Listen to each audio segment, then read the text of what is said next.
እኔን ከመደብደብ አልፎ አያቱን ይደበድብ ነበር። ሱሰኛ ነው አለች ፊዮና። እስጢፍ ደግሞ በተቃራኒው እሷ ማለት ብሎ በጣም ያልጠበቅነው ሚስጥር ተዘረጋግፏል። ለዚህ ያደረሳትን ሰው ሚስጥር ማውጣቷ ልክ አይደለም። ፊዮና ተመለሽ። የምናወራበት ጉዳይ ነው የሚሆነው የአዶናይ ያቦታ ህዝብ ጭቅጭቅ ብሎ እሱ ብቻውን እዛ መድረክ ላይ ፈሰሰሰስ የማለቱ ጉዳይ ምንድነው? ምን አሉ ሾው ላይ ነው የምትገኙት። ለቻናላችን አዲስ ከሆናችሁ ሰብስክራይብ እና ላይክ ማድረግ እንዳይረሳ። የዛሬው አሸናፊ እስቲ አብረን እንመርጣለን። የዛሬው አሸናፊ እሺ፣ አሪፍ ኮሜንት የጻፉ ሰዎችን ነው የምመርጠው። እሺ፣ ለገሰ ካው የሚል አካውንት አግኝቻለሁ። እሱን አካውንት እንሸልማለን ማለት ነው። ስለዚህ ኮሜንት ከሚያደርጉ ሰዎች እየመረጥን የምንሸልምበት ቻናል ላይ ነው። ኮሜንት ያደርጉ ሰዎች ቀላል ነው። ስለዚህ እናንተም ኮሜንት አድርጉ፣ ተሸለሙ። ለገሰ ካው ኢንስታግራም ገጽ ላይ ማድረግ ትችላለህ። ወዳችኋለሁ። ፊዮናና እስጢፍ እንግዲህ ሁላችንም እንደምናስታውሰው ፍቅር በፍቅር የነበሩና ልትፈምስ ያደረጋትም ትልቁ ሚና የተጫወተው ከጆን ዳንኤል ቀጥሎ እስጢፋኖስ እንደሆነ ሁላችንም እናውቃለን። ታዲያ ምንም ቢሆን እዚህ ደረጃ ያደረሳትን ሰው ሚስጥር በዚህ ልክ ማውጣቷ ልክ ነው ብዬ አላስብም እኔ። ምክንያቱም ምንም ነገር ያድርግ ምንም ይበድላት ይህ ሰው ይቺ ልጅ እንድትፈምስ አድርጓታል።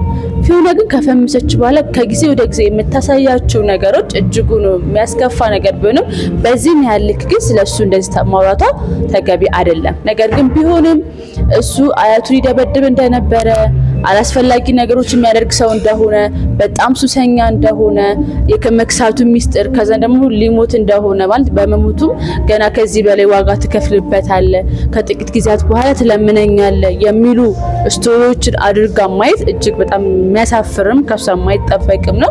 በእርግጥ ያው ሊጠበቅ ይችላል የምታረጋቸው ነገሮች በተለይ ከፈመሰች በኋላ የምታረጋቸው ነገሮች እንድንጠብቅ ሊያደርጉን ይችላሉ። ግን በዚህ ልክ ደግሞ ትናንቷን ረስታ ለዚህ ያደረሷት ሰዎች ደግሞ እንደዚህ ማለቱ አስፈላጊ አይደለም። ስለዚህ ፊዮና ከዚህ ጉዳዮች እንድትቆጠብ የኛ ሀሳብ አስተያየት ነው። የእናንተን ሀሳብ አስተያየት ደግሞ ኮሜንት ላይ ያስቀምጡልን። እንግዲህ እስጢፋኖስ ደግሞ ከዚህ ጋር ይህን ሀሳብ ካነሳሽ አይቀር እኔም ስላንቺ ጉድ አወጣለሁ ብሎ እነዚህ እዚህ ጋር የምትመለከቷቸውን አይነት ሚስጥር አውጥቷል እና ይሄ ደግሞ ምን ሊያሳይና ምን ሊነግረን ፈልጉ ነው ካላችሁ ፊዮና የልክ ያልሆነችበት መስመር ላይ እንዳለችና እንደገመታችሁት አይነት ሰው እንደሆነች መልእክት መጭርና አእምሯችን ወደዛ እንድናዞር የሚያደርገን ነው። እና ይህ ነገር ትክክል ነው ወይ? ምን ሊያመለክቱ ፈልገው ነው? ምን ሊያሳዩን የፈለጉት የሚሉት ነው ቀጣይ ስቶሪ የሚያደርጉትን ታሪኮች እያየን ምንነቅ ነው የሚሆነው።